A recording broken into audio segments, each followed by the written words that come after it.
Last but not least, Catherine Jones, who is a rising senior also at Seton Hall.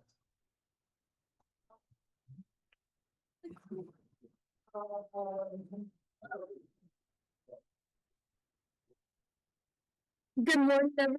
Thank you so much for coming. My name is Catherine Jones, and this summer I had the privilege of interning at the Stroke and Applied Neurosciences Lab under Dr. Michael Levitt and Dr. Patrick Villingham. Today, I will be discussing two clinical research trials I was a part of, specifically focusing on the patient interaction aspect of enrollment and assessment. So, the main clinical research study I was a part of was our stroke biomarker study. The first step is a daily screening on Epic to identify if there are any eligible patients in our neuro ICU to enroll. We look at recently admitted patients' charts to identify whether they've had a hemorrhagic stroke or an acute ischemic stroke, or AIS, other factors. A hemorrhagic stroke is when a blood vessel in the brain ruptures and bleeds into the surrounding tissue, whereas an acute ischemic stroke, or AIS, is when the brain is deprived of oxygen and nutrients because of a blockage. This is the main type of stroke that our study is trying to analyze. Once a patient has been identified as eligible, we approach them to enroll in our study. We talk about our main goal, how we want to identify AIS biomarkers in the blood to create a blood test that will streamline the diagnostic and treatment process. This diagram shows how a patient, when getting diagnosed with AIS, has a timeline of up to an hour because of imaging, analysis, and evaluation.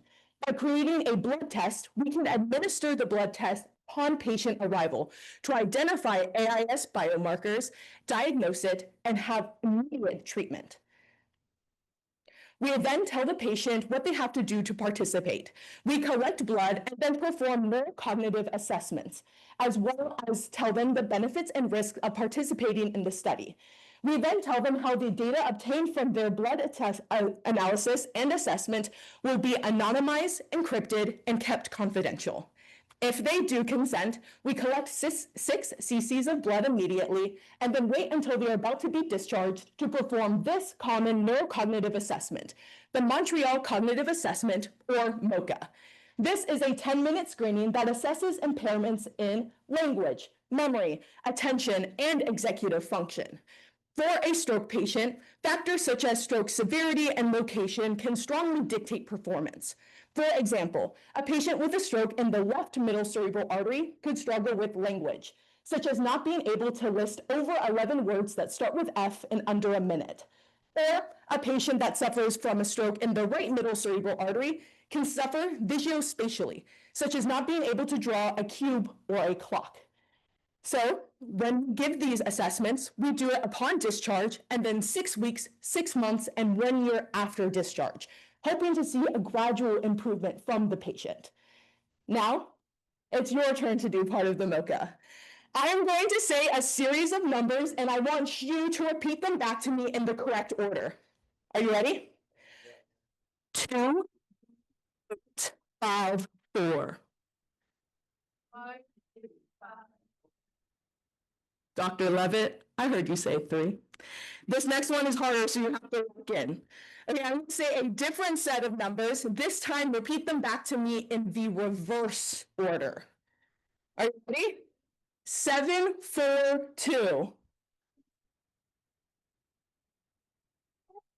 Better. That is just one of the tasks that we ask patients when administering the MoCA.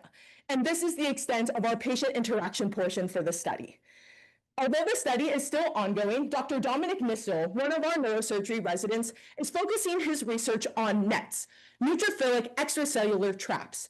These occur when neutrophil recruitment creates a protein cascade, creating proteins and chromatin that form extracellular fibers that bind and kill pathogens. He is focusing his research on NETs because AIS recruits neutrophils, making NETs a good specific indicator for an AIS. And this is reflected in the previous literature.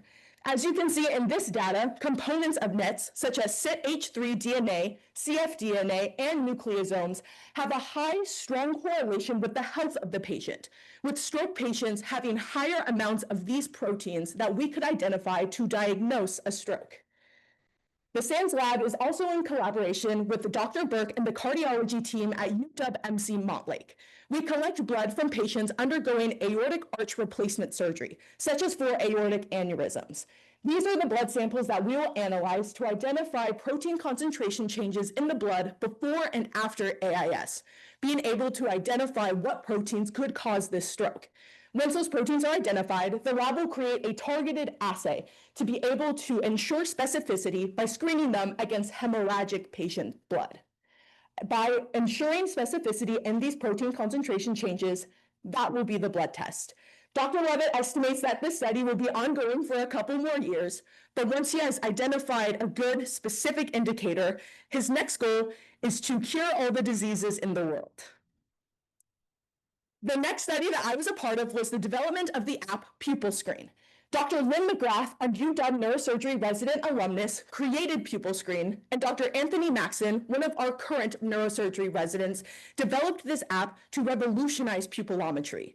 A pupillometer is a device that measures pupillary size and response changes to light reactivity. By creating an app, Dr. Lynn McGrath is making pupillometry more affordable and accessible. Their vital role in assessing traumatic brain injuries is reflected in their price tag. And now Dr. McGrath is revolutionizing and democratizing neurodiagnostics.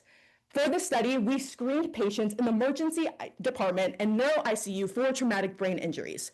Once identified, we approached them and asked if we could take a quick 8-second recording of their eyes for a pupillometry study.